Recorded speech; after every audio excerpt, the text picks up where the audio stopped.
हरे कृष्ण। जय श्री हरि। ओम नमो भगवते वासुदेवाय। आप सभी भक्तों को पाप मोचनी एकादशी की हार्दिक शुभकामनाएं। विष्णु भगवान और माता लक्ष्मी आप सभी भक्तों की हर मनोकामना को पूर्ण करें। आज के वीडियो में आप सभी रसपान करेंगे चैत्र कृष्ण पक्ष में पड़ने वाली पाप मोचनी एकादशी व्रत की संपूर्ण कथा। प्यारे भक्तों, पाप मोचनी एकादशी का व्रत रखने से और कथा सुनने से पापों का नाश हो जाता है। इस एकादशी का मूल अर्थ हुआ हर तरह के पाप से मुक्ति दिलाने वाली। इस व्रत को करने से तन मन की शुद्धता प्राप्ति होती है।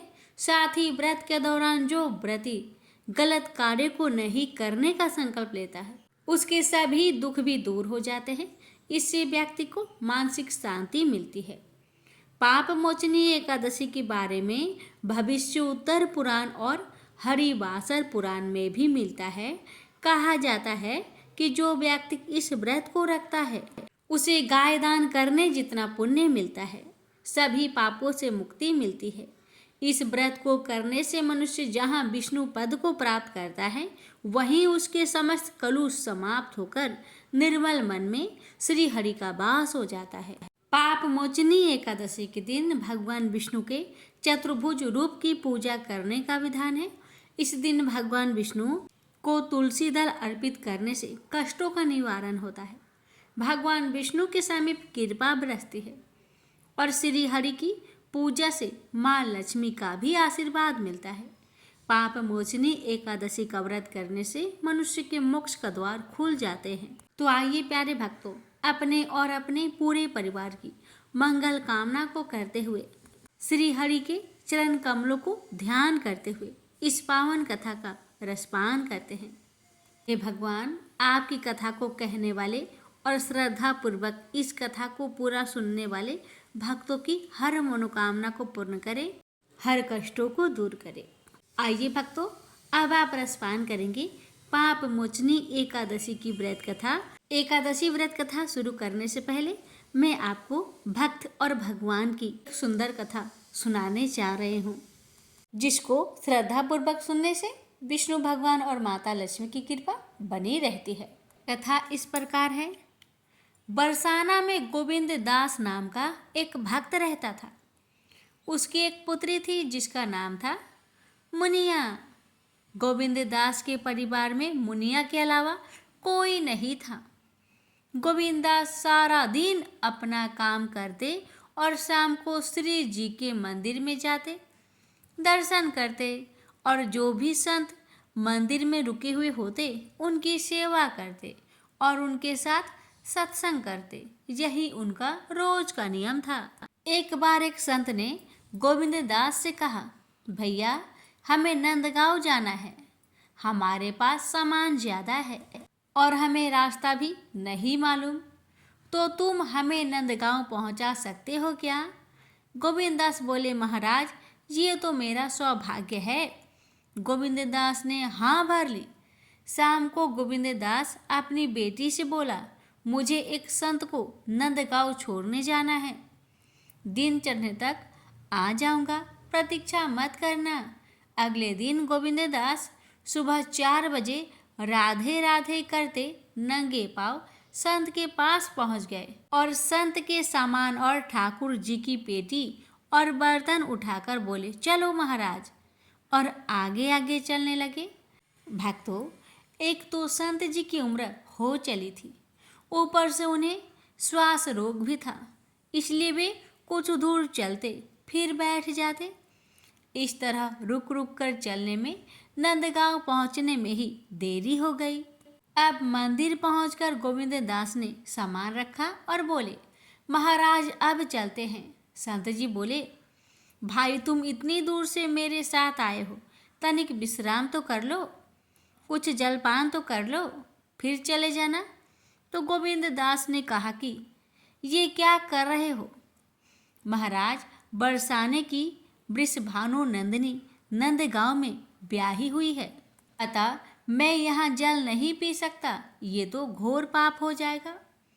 संत की आंखों से अश्रुपात होने लगे। संत बोले, ये तो कितने वर्ष पुरानी बात है।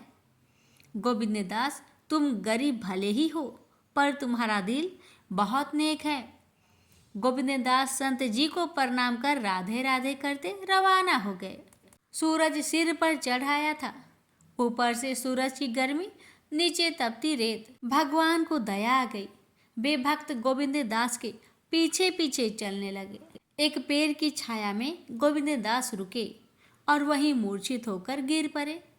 भगवान ने मूर्छा दूर करने के प्रयास किए, पर मूर्छा दूर नहीं हुई।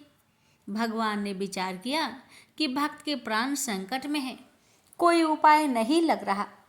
गोविंद दास राधा रानी के भक्त हैं, वे ही इसके प्राण की रक्षा कर सकती है, तो उनको ही बुलाया जाए। इतना सोचते ही भगवान राधा रानी के महल की तरफ दौड़ पड़े। राधा रानी ने कन्हैया को इस हालत में देखा और इस गर्मी में आने का कारण पूछा। भगवान भी पूरे मस्खरे हैं। उन्होंने सोचा राधिका को थोड़ा छेड़ा जाए। उन्होंने कहा, तुम्हारे पिताजी बरसाना और नंदगांव की डगर में पड़े हैं, तुम चलकर संभालो। राधा जी चौंकी और बोली, कौन पिताजी? भगवान ने सोचा विलंब करना ठीक नहीं है, भक्त के प्राण संकट में हैं, इसलिए राधा को सारी बात समझाई और चलने को कहा। ये भी कहा कि तुमको गोविंद दास की बेटी के रूप में भोजन जल लेकर चलना है। राधा जी तैयार होकर पहुंची। पिताजी पिताजी आवाज लगाई और जल पिलाया। गोविंद दास जागे और बेटी से बोले, तू यहाँ कैसे? राधा जी बोली, घर पर हरिया काका आए हैं आपसे मिलने को, तो आपको बुलाने आ गए। आते आते भोजन भी ले आई हूँ, आप भोजन कर लीजिए। गोविंद दास भोजन लेने लगे तो राधा जी ने कहा, मैं घर पर मेहमानों को संभालती हूँ, आप आ जाना। कुछ दूरी के बाद राधा रानी अदृश्य हो गई। गोविंद दास ने ऐसा भोजन कभी नहीं पाया। शाम को घर आकर गोविंद दास बेटी के चरणों में गिर पड़े। बेटी ने कहा, आप ये क्या कर रहे हैं? गोविंद दास ने कहा, आज तुमने भोजन जल लाकर मेरे प्राण बचा लिए, नहीं तो आज मेरे प्राण ही निकल गए होते। बेटी ने कहा, मैं तो कहीं नहीं गई पिताजी। गोविंद दास ने कहा, अच्छा बता हरिया कहाँ है? बेटी ने कहा, हरिया काका तो नहीं आए, लेकिन आप उनके बारे में क्यों पूछ रहे हो? अब गोविंद दास के समझ में सारी बात आई। उसने मुनिया से कहा कि आज तुम्हारे ही रूप में राधा रानी आई थी मुझे भोजन और जल देने। भाव विभोर हो गए गोविंद दास। मेरी किशोरी को मेरे कारण इतनी प्रचंड गर्मी में कष्ट उठाना पड़ा और मैं उन्हें पहचान भी ना सका। अब तो मेरे जीवन की बस एक ही आस है कि मुझे कब फिर से श्री राधा रानी जी के दर्शन मिलेंगे। प्रेम से बोलिए राधे राधे। कथा अच्छी लगे तो वीडियो को शेयर अवश्य करें और कमेंट बॉक्स में बताएं आपको आज की कथा कैसी लगी। अब सुनते हैं पाप मोचनी एकादशी व्रत कथा। धर्मराज युधिष्ठिर बोले, हे जनार्दन, चैत्र मास के कृष्ण पक्ष की एकादशी का क्या नाम है तथा उसकी विधि क्या है? कृपा करके आप मुझे बताइए। श्री भगवान बोले, हे राजन, चैत्र मास के कृष्ण पक्ष की एकादशी का नाम पाप मोचनी एकादशी है। इस व्रत के प्रभाव से मनुष्य के सभी पापों का नाश होता है। यह सब व्रतों से उत्तम व्रत है। इस पाप मोचनी एकादशी के महात्म्य के श्रवण व पठन से समस्त पाप नाश को प्राप्त हो जाते हैं। एक समय देवऋषि नारद जी ने जगत पिता ब्रह्मा जी से कहा, महाराज, आप मुझसे चैत्र मास के कृष्ण पक्ष की एकादशी की विधान कहिए।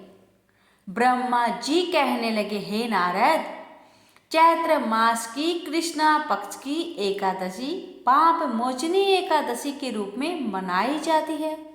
इस दिन भगवान विष्णु का पूजन किया जाता है। इसकी कथा के अनुसार प्राचीन समय में चित्ररथ नामक एक रमणीक वन था।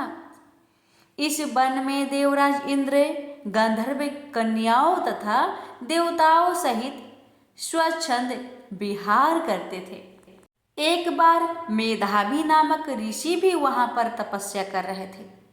वे ऋषि शिव उपासक तथा अप्सराएं शिव द्रोहिणी अनंग दासी अनुचरी थी।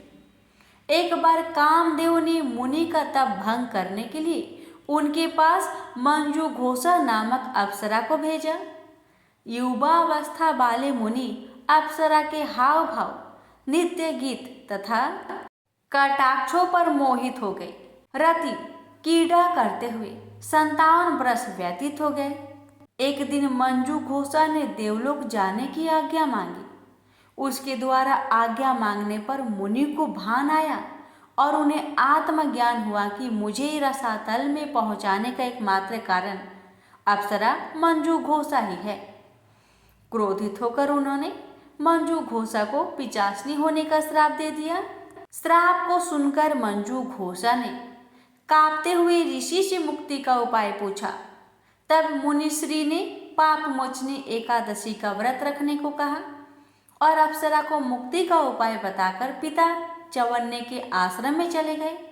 पुत्र के मुख से श्राप देने की बात सुनकर चवन्ने ऋषि ने पुत्र की घोर निंदा की तथा उन्हें पाप मोचनी चैत्र कृष्ण एकादशी का व्रत करने की आज्ञा दी। व्रत के प्रभाव से मंजू घोष अप्सरा पिचासनी देह से मुक्त होकर देवलोक चली गई। अतः हे नारद, जो कोई मनुष्य विधि पूर्वक इस व्रत को करेगा उसके सारे पापों की मुक्ति होना निश्चित है, और जो कोई इस व्रत के महात्म्य को पढ़ता और सुनता है उसे सारे संकटों से मुक्ति मिल जाती है। प्रेम से बोलिए लक्ष्मीपति विष्णु भगवान जी की जय। अति प्राचीन काल की बात है। द्रविड़ देश में एक पांड्यवंशी राजा राज्य करते थे। उनका नाम था इंद्रधुम्न। वे भगवान की आराधना में ही अपना अधिक समय व्यतीत करते थे। यद्यपि उनके राज्य में सर्वत्र सुख शांति थी, प्रजा प्रत्येक रीति से संतुष्ट थी, तथापि राजा इंद्रधुम्न अपना समय राज्य कार्य में कम ही दे पाते थे। वे कहते थे कि भगवान विष्णु ही मेरे राज्य की व्यवस्था करते हैं, अतः वे अपने इष्ट परम प्रभु की उपासना में ही ददचित रहते थे। राजा इंद्रधुम्न के मन में आराध्य आराधना की लालसा उत्तरोत्तर बढ़ती ही गई। इस कारण वे राज्य का त्याग कर मलय पर्वत पर रहने लगे। उनका भेष तपस्वियों जैसा था। सिर के बाल बढ़कर जटा के रूप में हो गए थे। वे निरंतर परम ब्रह्मा परमात्मा की आराधना में तल्लीन रहते थे। उनके मन और प्राण भी श्री हरि के चरण कमलों में मधुकर बने रहते। इसके अतिरिक्त उन्हें जगत की कोई वस्तु नहीं सुहाती। उन्हें राज्य, कोष, प्रजा तथा पत्नी आदि किसी प्राणी या पदार्थ की स्मृति ही नहीं होती थी। एक बार की बात है, राजा इंद्रधुम्न प्रतिदिन की भांति स्नान आदि से निवृत्त होकर सर्वसमर्थ प्रभु की उपासना में तल्लीन थे। उन्हें ब्रह्मा जगत का तनिक भी ध्यान नहीं था। संयोग बस उसी समय महर्षि अगस्त्य अपने समस्त शिष्यों के साथ वहां पहुंच गए, लेकिन न पाद्य न अर्घ्य और न स्वागत। मौनव्रती राजा इंद्रधुम्न परम प्रभु के ध्यान में निमग्न थे। इससे महर्षि अगस्त्य कुपित हो गए। उन्होंने इंद्रधुम्न को श्राप दिया। इस राजा ने गुरुजनों से शिक्षा नहीं ग्रहण की है और अभिमान बस परोपकार से निवृत्त होकर मनमानी कर रहा है। ब्राह्मणों का अपमान करने वाला यह राजा हाथी के समान जड़ बुद्धि है, इसलिए इसे घोर अज्ञानमय हाथी की योनि प्राप्त हो। महर्षि अगस्त्य भगवत दंभ इंद्रधुम्न को यह श्राप देकर चले गए। राजा इंद्रधुम्न ने इसे श्री भगवान का मंगलमय विधान समझकर प्रभु के चरणों में सिर रख दिया। क्षीरविद में 10 सहस्त्र योजन लंबा, चौड़ा और ऊंचा त्रिकूट नामक एक पर्वत था। वहां पर वैद्य अत्यंत सुंदर एवं श्रेष्ठ था। उस पर्वतराज त्रिकूट की तराई में ऋतुमान नामक भगवान वरुण का कीड़ा कानन था। उसके चारों ओर दिव्य वृक्ष सुशोभित थे। वे वृक्ष सदा पुष्पों और फूलों से लदे रहते थे। उसी कीड़ा कानन ऋतुमान के समीप पर्वत श्रेष्ठ त्रिकूट के गहन मन में हथनियों के साथ एक अत्यंत शक्तिशाली और अमित पराक्रमी गजेंद्र रहता था। एक बार की बात है, गजेंद्र अपने साथियों सहित तृष्णाधिक्य से व्याकुल हो गया। वह कमल की गंध से सुगंधित वायु को सुनकर चिताक्षर विशाल सरोवर के तट पर जा पहुंचा। गजेंद्र ने उस सरोवर के निर्मल, शीतल और मीठे जल में प्रवेश किया। पहले तो उसने जल पीकर अपनी तृष्णा बुझाई, फिर जल में स्नान कर अपना श्रम दूर किया। तत्पश्चात उसने जल क्रीड़ा आरंभ कर दी। वह अपनी सूर में जल भरकर उसकी फुहारे से हाथनियों को स्नान कराने लगा। तभी अचानक गजेंद्र ने सूर उठाकर चित्कार की। पता नहीं किधर से एक मगर ने आकर उसका पैर पकड़ लिया था। गजेंद्र ने अपना पैर छुड़ाने के लिए पूरी शक्ति लगाई, परंतु उसका बस नहीं चला। पैर नहीं छूटा। अपने स्वामी गजेंद्र को ग्रहग्रस्त देखकर हथनियां, कला और अन्य गज अत्यंत व्याकुल हो गए। वे सूर उठाकर चिघाड़ने और गजेंद्र को बचाने के लिए सरोवर के भीतर बाहर दौड़ने लगे। उन्होंने पूरी चेष्टा की, लेकिन सफल नहीं हुए। वस्तुतः महर्षि अगस्त्य के श्राप से राजा इंद्रधुम्न ही गजेंद्र हो गए थे और गंधर्व श्रेष्ठ हुहु महर्षि देवल के श्राप से ग्राह हो गए थे। वे भी अत्यंत पराक्रमी थे। संघर्ष चलता रहा। गजेंद्र स्वयं को बाहर खींचता और ग्राह गजेंद्र को भीतर खींच ले जाता। सरोवर का निर्मल जल कंदला हो गया था। कमल दल छत बिछत हो गए। जल जंतु व्याकुल हो उठे। गजेंद्र और ग्राह का संघर्ष 1 सहस्त्र वर्ष तक चलता रहा। दोनों जीवित रहे। यह दृश्य देखकर देवगण चकित हो गए। अंततः गजेंद्र का शरीर शिथिल हो गया। उसके शरीर में शक्ति और मन में उत्साह नहीं रहा, परंतु जलचर होने के कारण ग्राहक की शक्ति में कोई कमी नहीं आई। उसकी शक्ति बढ़ गई। वह नवीन उत्साह से अधिक शक्ति लगाकर गजेंद्र को खींचने लगा। असमर्थ गजेंद्र के प्राण संकट में पड़ गए। उसकी शक्ति और पराक्रम का अहंकार चूर चूर हो गया। वह पूर्णतया निराश हो गया, किंतु पूर्व जन्म के निरंतर भागवत आराधना के फलस्वरूप उसे भागवत स्मृति हुआ। उसने निश्चय किया कि मैं कराल काल के भय से चराचर प्राणियों के शरण सर्वसमर्थ प्रभु की शरण ग्रहण करता हूँ। इस निश्चय के साथ गजेंद्र मन को एकाग्र कर पूर्व जन्म में सीखे श्रेष्ठ स्रोत द्वारा परम प्रभु की स्तुति करने लगा। गजेंद्र की स्तुति सुनकर सर्वात्मा सर्वदेव रूप भगवान विष्णु प्रकट हो गए। गजेंद्र को पीड़ित देखकर भगवान विष्णु गरुड़ पर आरूढ़ होकर अत्यंत शीघ्रता से उक्त सरोवर के तट पर पहुंचे। जब जीवन से निराशा तथा पीड़ा से छटपटाते गजेंद्र ने हाथ में चक्र लिए गरुड़ारूढ़ भगवान विष्णु को तीव्रता से अपनी ओर आते देखा। उसने कमल का एक सुंदर पुष्प अपनी सूर में लेकर ऊपर उठाया और बड़े कष्ट से उसने कहा, नारायण जगत गुरु भगवान, आपको नमस्कार है। गजेंद्र को अत्यंत पीड़ित देखकर भगवान विष्णु गरुड़ की पीठ से कूद पड़े और गजेंद्र के साथ ग्राह को भी सरोवर से बाहर खींच लाए और तुरंत अपने तीक्ष्ण चक्र से ग्राह का मुख फाड़कर गजेंद्र को मुक्त कर दिया।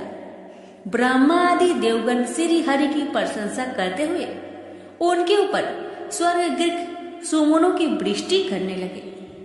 सिद्ध और ऋषि महर्षि परम ब्रह्मा भगवान विष्णु का गुणगान करने लगे। ग्रह दिव्य शरीरधारी हो गया। उसने विष्णु के चरणों में सिर रखकर प्रणाम किया और भगवान विष्णु के गुणों की प्रशंसा करने लगा। भगवान विष्णु के मंगलमय वरद हस्त के स्पर्श से पाप मुक्त होकर अभिषक्त हुहु गंधर्व ने प्रभु की परिक्रमा की और उनके त्रिलोक्य बंदित चरण कमलों में प्रणाम कर अपने लोक को चला गया। भगवान विष्णु ने गजेंद्र का उद्धार कर उसे अपना पार्षद बना लिया। गंधर्व, सिद्ध और देवगण उनकी लीला का गान करने लगे। गजेंद्र की स्तुति से प्रसन्न होकर भगवान विष्णु ने सबके समक्ष कहा, प्यारे गजेंद्र, जो लोग ब्रह्म मुहूर्त में उठकर तुम्हारी की हुई स्तुति से मेरा स्तवन करेंगे, उन्हें मैं मृत्यु के समय निर्मल बुद्धि का दान करूंगा। यह कहकर भगवान विष्णु ने पार्षद रूप में गजेंद्र को साथ लिया और गरुड़ारूढ़ होकर अपने दिव्य धाम को चले गए। तो प्रेम से बोलिए लक्ष्मी नारायण की जय। एक बार भृगु ऋषि ने जानना चाहा कि ब्रह्मा, विष्णु और महेश में कौन सबसे श्रेष्ठ है। वह बारी बारी से सबके पास गए। ब्रह्मा और महेश ने भृगु को पहचाना तक नहीं, न ही आदर दिया। इसके बाद भृगु विष्णु के यहाँ गए। विष्णु उस समय विश्राम कर रहे थे। लक्ष्मी उनके पैर दबा रही थी। भृगु ने पहुंचते ही कुछ न कहा न सुना और विष्णु की छाती पर पैर से प्रहार कर दिया। लक्ष्मी यह देखकर भौंकचक्की रह गई, किंतु विष्णु ने भृगु का पैर पकड़कर विनीत भाव से कहा, मुनिवर, आपके कोमल पैर में चोट लगी होगी, इसके लिए क्षमा करें। लक्ष्मी को विष्णु की इस नम्रता पर बड़ा क्रोध आया। वे भगवान विष्णु से नाराज होकर भूलोक में आ गई तथा कोल्हापुर में रहने लगी। लक्ष्मी की चले जाने से विष्णु को लगा कि उनका श्री और वैभव ही नष्ट हो गया। उनका मन बड़ा अशांत रहने लगा। लक्ष्मी को ढूंढने के लिए वे श्रीनिवास के नाम से भूलोक में आए।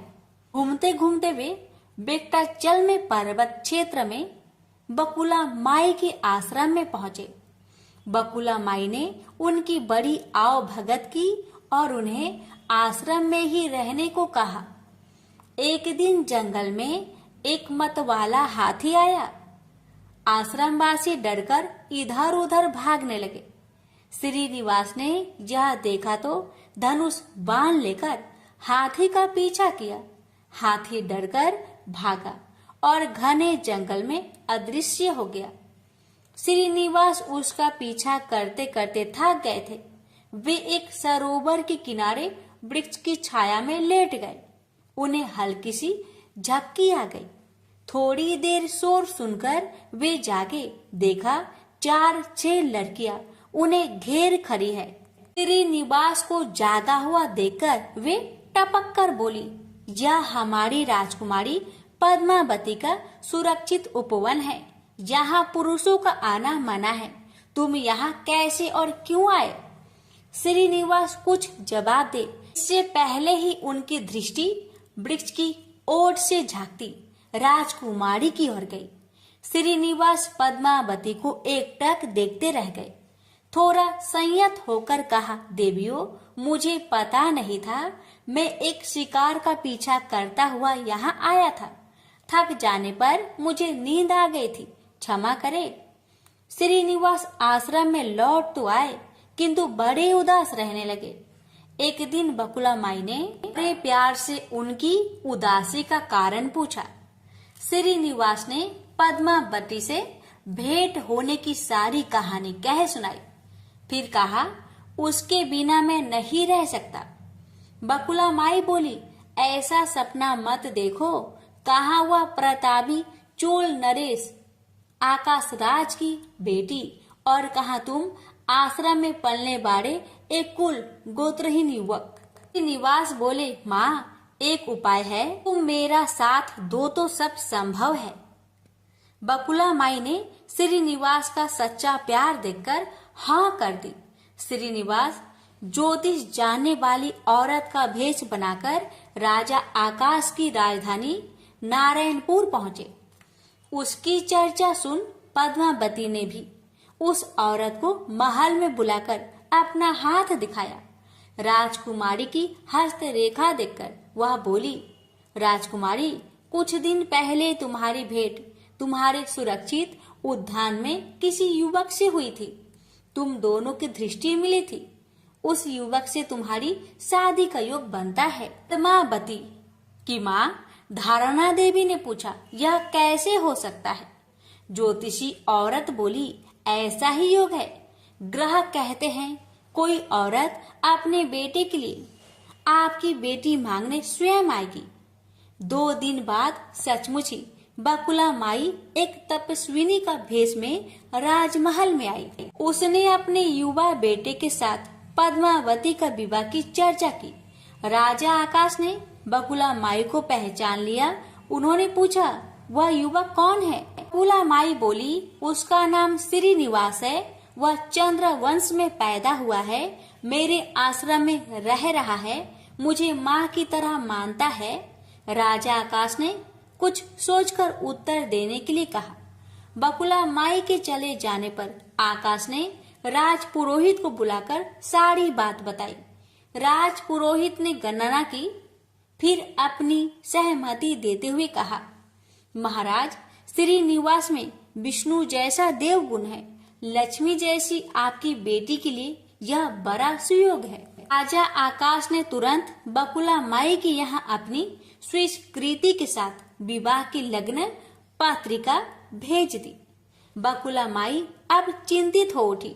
वह श्रीनिवास से बोली, बेटा, अब तक तो विवाह की ही चिंता थी, अब पैसे न होने की चिंता है। मैं वाराह स्वामी के पास जाती हूँ, उनसे पूछती हूँ कि क्या किया जाए।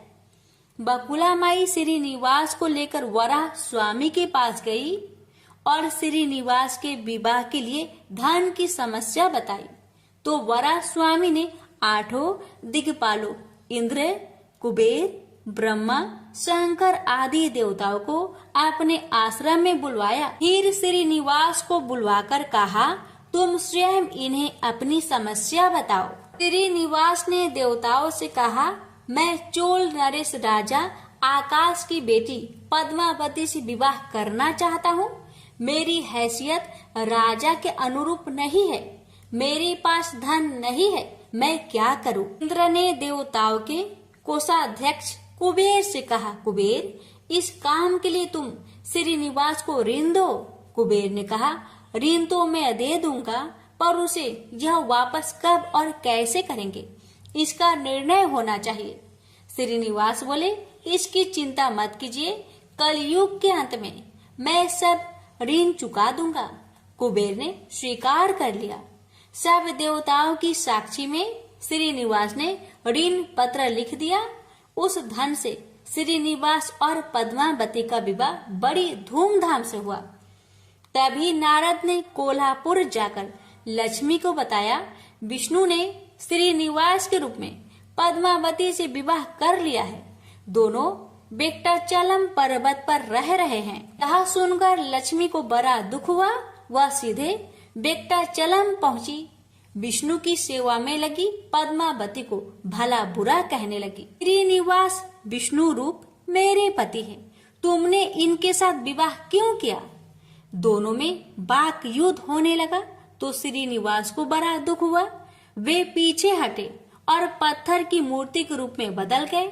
जब दोनों देवियों ने यह देखा तो उन्हें बड़ा दुख हुआ कि श्रीनिवास तो अब किसी के न रहे।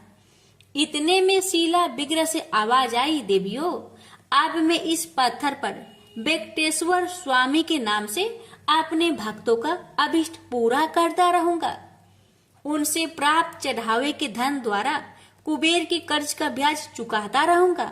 इसलिए तुम दोनों मेरे लिए आपस में झगड़ा मत करो। शीला विग्रह से यह बानी सुनते ही लक्ष्मी और पद्मावती दोनों ने सिर झुका लिया। लक्ष्मी कोल्हापुर आकर महालक्ष्मी के रूप में प्रतिष्ठित हो गई और पद्मावती तिरुनाचूर में शीला विग्रह के रूप में स्थित हो गई। आज भी तिरुपति क्षेत्र में तिरुमाला पहाड़ी पर भगवान वेंकटेश्वर स्वामी के दर्शन हेतु भक्तगणों से इसी भाव से शुल्क लिया जाता है। उनकी पूजा पुष्प मिष्ठान आदि से ना होकर धन द्रव्य से होती है। इसी धन से भगवान श्रीनिवास वेंकटेश्वर स्वामी कुबेर का कर्ज चुका रहे हैं। प्रेम से बोलिए जय श्री हरि। हे लक्ष्मी नारायण, आपकी कथा कहने वाले, सुनने वाले, हुक्कार भरने वाले सभी भक्तों पर अपनी कृपा सदा सर्वदा बनाए रखेगा। तो प्रेम से बोलिए लक्ष्मी नारायण भगवान की जय। भोला भक्त की एकादशी व्रत कथा। बहुत साल पहले की बात है। भोला भाला युवक था, आनंद। दिन भर कोई काम नहीं करता, बस खाता ही रहता और सोए रहता। घर वालों ने कहा, चलो जाओ निकलो घर से, कोई काम धाम करते नहीं हो, बस पड़े रहते हो। वह घर से निकलकर यूं ही भटकते हुए एक आश्रम पहुंचा। वहां उसने देखा कि एक गुरुजी हैं। उनके शिष्य कोई काम नहीं करते, बस मंदिर की पूजा करते हैं। उसने मन में सोचा, यह बढ़िया है, कोई काम धाम नहीं, बस पूजा ही तो करना है। गुरुजी के पास जाकर पूछा, क्या मैं यहाँ रह सकता हूँ? गुरुजी बोले, हाँ हाँ, क्यों नहीं, लेकिन मैं कोई काम नहीं कर सकता हूँ। गुरुजी बोले, कोई काम नहीं करना है, बस पूजा करना होगा। आनंद बोला, ठीक है, वह तो मैं कर लूँगा। अब आनंद महाराज आश्रम में रहने लगे। ना कोई काम ना कोई धाम, बस सारा दिन खाते रहो और प्रभु भक्ति में भजन गाते रहो। महीना भर हो गया। फिर एक दिन आई एकादशी। उसने रसोई में जाकर देखा, खाने की कोई तैयारी नहीं। उसने गुरुजी से पूछा, आज खाना नहीं बनेगा क्या? गुरुजी ने कहा, नहीं, आज तो एकादशी है, तुम्हारा भी उपवास है। उसने कहा, नहीं, अगर हमने उपवास कर लिया तो कल का दिन हम नहीं देख पाएंगे। हम नहीं कर सकते उपवास, हमें तो भूख लगती है। आपने पहले क्यों नहीं बताया? गुरुजी ने कहा, ठीक है, तुम ना करो उपवास, पर खाना भी तुम्हारे लिए कोई और नहीं बनाएगा, तुम खुद बना लो। बेचारा मरता क्या ना करता। गया रसोई में। गुरुजी फिर आए, देखो, अगर तुम खाना बना लो तो राम जी को भोग जरूर लगा लेना और नदी के उस पार जाकर बना लो रसोई। ठीक है। लकड़ी, आटा, तेल, घी, सब्जी लेकर आनंद महाराज चले गए। जैसा तैसा खाना भी बनाया। खाने लगा तो याद आया, गुरुजी ने कहा था कि राम जी को भोग लगाना है। लगा भजन गाने, आओ मेरे राम जी भोग लगाओ जी, प्रभु राम आइए, श्री राम आइए, मेरे भोजन का भोग लगाइए। कोई ना आया तो बेचैन हो गया कि यहाँ तो भूख लग रही है और राम जी आ ही नहीं रहे। भोला मानस जानता नहीं था कि प्रभु साक्षात तो आएंगे नहीं, पर गुरुजी की बात मानना जरूरी है। फिर उसने कहा, देखो प्रभु राम जी, मैं समझ गया कि आप क्यों नहीं आ रहे हैं। मैंने रूखा सूखा बनाया है और आपको तरमाल खाने की आदत है, इसलिए नहीं आ रहे हैं। ऐसी बात है तो सुनो प्रभु जी, आज वहाँ भी कुछ नहीं बना है, सबको एकादशी है, खाना हो तो यह भोग ही खा लो। श्री राम अपने भक्त की सरलता पर बड़े मुस्कुराए और माता सीता के साथ प्रकट हो गए। भक्त असमंजस में, गुरुजी ने तो कहा था कि राम जी आएंगे, पर यहाँ तो माता सीता भी आई है और मैंने तो भोजन बस 2 लोगों का बनाया है। चलो कोई बात नहीं, आज इन्हें ही खिला देते हैं। बोला, प्रभु मैं भूखा रह गया, लेकिन मुझे आप दोनों को देखकर बड़ा अच्छा लग रहा है। लेकिन अगली एकादशी पर ऐसा ना करना, पहले बता देना कि आप कितने जन आ रहे हो, और हाँ, थोड़ा जल्दी आ जाना। राम जी उसकी बात पर बड़े मुंदित हुए, प्रसाद ग्रहण कर चले गए। अगली एकादशी तक यह भोला मानस सब भूल गया। उसे लगा प्रभु ऐसे ही आते होंगे और प्रसाद ग्रहण करते होंगे। फिर एकादशी आई। गुरुजी से कहा, मैं चला अपना खाना बनाने, पर गुरुजी थोड़ा ज़्यादा अनाज लगेगा, वहाँ 2 लोग आते हैं। गुरुजी मुस्कुराए, भूख के मारे बावला है, ठीक है ले जा और अनाज ले जा। आपकी बार उसने 3 लोगों का खाना बनाया। फिर गुहार लगाई, प्रभु राम आइए, सीताराम आइए, मेरे भोजन का भोग लगाइए। प्रभु की महिमा भी निराली है। भक्त के साथ कौतुक करने में उनको बड़ा ही मजा आता है। इस बार वे अपने भाई लक्ष्मण, भरत, शत्रुघ्न और हनुमान जी को लेकर आ गए। भक्त को चक्कर आ गया। यह क्या हुआ? एक का भोजन बनाया तो 2 आए, आज 2 का खाना ज्यादा बनाया तो पूरा खानदान आ गया। लगता है आज भी भूखा ही रहना पड़ेगा। सबका भोजन लगाया और बैठे बैठे देखता रहा। अनजाने ही उसकी भी एकादशी हो गई। फिर अगली एकादशी आने से पहले गुरुजी से कहा, गुरुजी ये आपके प्रभु राम जी अकेले क्यों नहीं आते? हर बार कितने सारे लोग ले आते हैं, इस बार अनाज ज्यादा देना। गुरुजी को लगा कहीं यह अनाज बेचता तो नहीं, देखना पड़ेगा जाकर। भंडार में कहा, इसे जितना अनाज चाहिए दे दो, और छुपकर उसे देखने चल पड़े। इस बार आनंद ने सोचा, खाना पहले नहीं बनाऊंगा, पता नहीं कितने लोग आ जाए, पहले बुला लेता हूँ फिर बनाता हूँ। फिर टेर लगाई, प्रभु राम आइए, श्री राम आइए, मेरे भोजन का भोग लगाइए। सारा राम दरबार मौजूद। इस बार तो हनुमान जी भी साथ आए, लेकिन ये क्या, प्रसाद तो तैयार ही नहीं है। भक्त ठहरा भोला भाला, बोला, प्रभु इस बार मैंने खाना नहीं बनाया। प्रभु ने पूछा, क्यों? बोला, मुझे मिलेगा तो है नहीं, फिर क्या फायदा बनाने का, आप ही बना लो और खुद ही खा लो। राम जी मुस्कुराए, सीता माता भी गदगद हो गई उसके मासूम जवाब से। लक्ष्मण जी बोले, क्या करे प्रभु? प्रभु बोले, भक्त की इच्छा है, पूरी तो करनी पड़ेगी, चलो लग जाओ काम से। लक्ष्मण जी ने लकड़ी उठाई, माता सीता आटा सानने लगी। भक्त एक तरफ बैठकर देखता रहा। माता सीता रसोई बना रही थी तो कई ऋषि मुनि, यक्ष, गंधर्व प्रसाद लेने आने लगे। इधर गुरुजी ने देखा खाना तो बना नहीं, भक्त एक कोने में बैठा है। पूछा, बेटा क्या बात है, खाना क्यों नहीं बनाया? बोला, अच्छा किया गुरुजी आप आ गए, देखिए कितने लोग आते हैं प्रभु के साथ। गुरुजी बोले, मुझे तो कुछ नहीं दिख रहा तुम्हारे और अनाज के सिवा। भक्त ने माथा पकड़ लिया, एक तो इतनी मेहनत करवाते हैं प्रभु, भूखा भी रखते हैं और ऊपर से गुरुजी को दिख भी नहीं रहे, यह और बड़ी मुसीबत है। प्रभु से कहा, आप गुरुजी को क्यों नहीं दिख रहे हैं? प्रभु बोले, मैं उन्हें नहीं दिख सकता। भक्त बोला, क्यों? वो तो बड़े पंडित है, ज्ञानी है, विद्वान है, उन्हें तो बहुत कुछ आता है, उनको क्यों नहीं दिखते आप? प्रभु बोले, माना कि उनको सब आता है, पर वे सरल नहीं है तुम्हारी तरह, इसलिए उनको नहीं दिख सकता।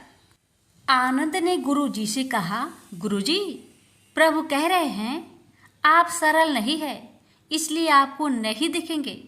गुरुजी रोने लगे, वाकई मैंने सब कुछ पाया पर सरलता नहीं पा सका तुम्हारी तरह, और प्रभु तो मन की सरलता से ही मिलते हैं। प्रभु प्रकट हो गए और गुरुजी को भी दर्शन दिए। इस तरह एक भक्त के कहने पर प्रभु ने रसोई भी बनाई। प्रेम से बोलिए सीताराम की जय। लक्ष्मी नारायण की जय। गणेश जी और मालिन की कथा। एक बार एक नगर में एक मालिन रहती थी। उसके पति चल बसे थे। उसका एक 4 साल का पुत्र था। उसकी सास कठोर हृदय की स्त्री थी। वह बहू को बहुत तकलीफ देती थी। एक दिन सास ने बहू और पोते को घर से निकाल दिया। वे दोनों रोते हुए चलते चलते एक जंगल में जा पहुंचे। वहां एक बड़े पेड़ के नीचे बैठ गए। वहां से थोड़ी दूर पर एक गणेश जी का मंदिर था। वहां बहुत लोग गणेश जी के दर्शन करने आते थे। दर्शन करके गणेश जी को प्रसाद चढ़ाते, फिर वह प्रसाद सबको बांट देते थे। इस प्रसाद से माँ बेटे का गुजारा होने लगा। दोनों गणेश जी की पूजा पाठ में लग गए। एक दिन उन्होंने सोचा क्यों ना हम भी जंगल से फूल लाकर बेचे। वे रोज जंगल से फूल लाकर उसकी माला बनाकर बेचने लगे। साथ में पूजा की सामग्री और प्रसाद भी बेचने लगे। इससे उनको आमदनी होने लगी।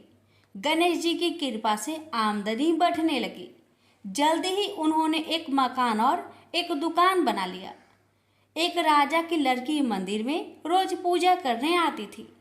मालिन के बेटे को देखकर राजकुमारी उस पर मोहित हो गई और उससे विवाह करने की सोचने लगी। उसने अपनी भाभी से अपने मन की बात कही। भाभी अनुभवी थी। उसने कहा, ये तो मालिन का बेटा है और तुम एक राजा की बेटी हो। यदि तुमने उससे विवाह किया तो तुम्हारी बहुत बेइज्जती होगी। पर राजकुमारी अपनी बात पर अड़ी रही। उसने कहा, मैंने तो प्रतिज्ञा कर ली है कि उसी से विवाह करूंगी। भाभी ने घर जाकर सारी बात राजा को बता दी। राजा ने मना नहीं किया और विवाह के लिए तैयार हो गए। उन्होंने बड़े धूमधाम से बेटी का विवाह मालिन के बेटे के साथ कर दिया। मालिन ने सबसे पहले बेटे बहू को गणेश जी के मंदिर में ले जाकर पूजा पाठ करवाया और गणेश जी का आशीर्वाद दिलवाया। इसके बाद पूरे नगर में यह बात फैल गई कि गणेश जी की पूजा करने से सब दुख कष्ट दूर हो जाते हैं। यह बात सुनते ही नगर के सभी लोग मंदिर आने लगे। मालिन और उसके बेटे की बिक्री और बढ़ गई। उधर उसकी सास के बुरे दिन आ गए। अन्नदाता उससे रूठ गई और वह भूखे मरने लगी। एक दिन वह रोती धोती उसी गणेश जी के मंदिर में आ पहुंची। वह मालिन के बेटे से बोली, मैं भूखी हूँ, मुझे रोटी कपड़ा दे देना, इसके बदले मैं तुम्हारे सारे काम कर दूंगी। लड़के को दया आ गई और उसे काम पर रख लिया। उसने अपनी दादी को नहीं पहचाना। जब मालिन घर आई तो उसने सास को पहचान लिया। वह सास से बोली, सासू जी आप यहाँ कैसे? सास ने पोते की तरफ इशारा करके कहा, मेरी इस सेठ के यहाँ नौकरी लग गई है। बहू बोली, यह आपका पोता है और यह घर भी आपका ही है, यह दुकान भी आपका ही है। जब आपने हमें घर से निकाला तब गणेश जी ने हमारी रक्षा की। बहू की बात सुनकर सास बोली, मेरी करनी मैंने भोग ली। बहू बोली, सासू जी अब आप हमारे यहाँ रहो और पोते का सुख देखो। हे गणेश जी महाराज, जैसा सुख आपने मालिन को दिया वैसा ही सुख सबको देना। प्रेम से बोलिए गणेश भगवान की जय। लापसी तपसी की कथा। एक लापसी था, एक तपसी था। तपसी हमेशा भगवान की तपस्या में लीन रहता था। लापसी रोजाना सवा सेर की लापसी बनाकर भगवान का भोग लगाकर जीम लेता था। एक दिन दोनों लड़ने लगे। लापसी बोला, मैं रोज भगवान की तपस्या करता हूँ इसलिए मैं बड़ा हूँ। लापसी बोला कि मैं रोज भगवान को सवा सेर लापसी का भोग लगाता हूँ इसलिए मैं बड़ा हूँ। नारद जी वहां से गुजर रहे थे। दोनों को लड़ता देखकर उनसे पूछा कि क्यों तुम लड़ रहे हो? लापसी ने खुद को बड़ा होने का कारण बताया और तपसी ने अपना कारण बताया। नारद जी बोले, तुम्हारा फैसला मैं कर दूंगा। दूसरे दिन लापसी और तपसी नहाकर अपनी रोज की भक्ति करने आए तो नारद जी ने छुपकर 1.25 करोड़ की एक एक अंगूठी उन दोनों के आगे रख दी। तपसी की नजर जब अंगूठी पर पड़ी तो उसने चुपचाप अंगूठी उठाकर अपने नीचे दबा ली। लापसी की नजर अंगूठी पर पड़ी लेकिन उसने ध्यान नहीं दिया। भगवान को भोग लगाकर लापसी खाने लगा। नारद जी सामने आए तो दोनों ने पूछा कि कौन बड़ा, तो नारद जी ने तपसी को खड़ा होने को कहा। वो खड़ा हुआ तो उसके नीचे दबी अंगूठी दिखाई पड़ी। नारद जी ने तपसी से कहा, तपस्या करने के बाद भी तुम्हारी चोरी करने की आदत नहीं गई, इसलिए लापसी बना है और तुम्हें तुम्हारी तपस्या का कोई भी फल नहीं मिलेगा। तपसी शर्मिंदा होकर माफी मांगने लगा। उसने नारद जी से पूछा, मुझे मेरी तपस्या का फल कैसे मिलेगा? नारद जी ने कहा, यदि कोई गाय और कुत्ते की रोटी नहीं बनाएगा तो फल तुझे मिलेगा। यदि कोई ब्राह्मण को भोजन करवाकर दक्षिणा नहीं देगा तो फल तुझे मिलेगा। यदि कोई साड़ी के साथ ब्लाउज नहीं देगा तो फल तुझे मिलेगा। यदि कोई दिए से दिया जलाएगा तो फल तुझे मिलेगा। यदि कोई सारी कहानी सुने लेकिन तुम्हारी कहानी नहीं सुने तो फल तुझे मिलेगा। उसी दिन से हर व्रत कथा कहानी के साथ लापसी तपसी की कहानी भी सुनी और कही जाती है। प्रेम से बोलिए लक्ष्मी नारायण की जय। भक्तों, इस कथा को सुनने के बाद इस प्रकार कहना चाहिए, लापसी का फल लापसी को मिले, तापसी का फल तापसी को मिले और मेरा व्रत का फल मुझे मिले। जय श्री हरि।